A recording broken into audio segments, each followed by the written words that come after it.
en France, on a une dizaine d'espèces de serpents.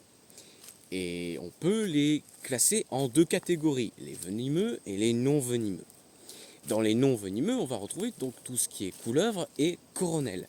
Et chez les venimeux, on va retrouver les fameuses vipères.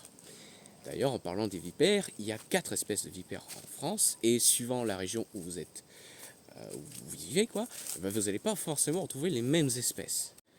Et donc, aujourd'hui, je vais tout simplement, à l'occasion de la journée mondiale du serpent, vous partager quelques astuces pour faire la différence entre les couleuvres et les vipères. La première, ça va être au niveau de la taille et de la forme. Les couleuvres vont être plus grandes que les vipères. Effectivement, il y a pas mal d'espèces qui peuvent mesurer 1,50 m. Et donc, ça va être des serpents qui vont être très allongés et ronds, plutôt ronds.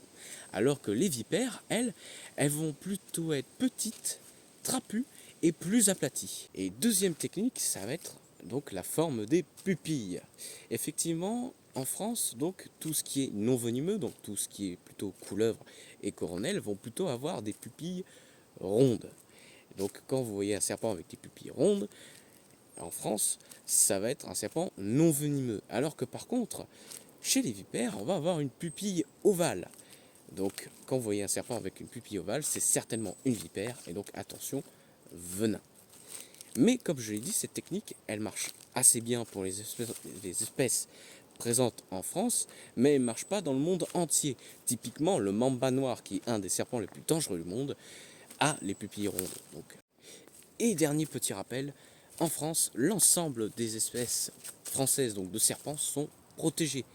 Parce que, effectivement, même si ce sont des animaux qui font peur, ce sont des animaux qui sont très utiles pour leur écosystème.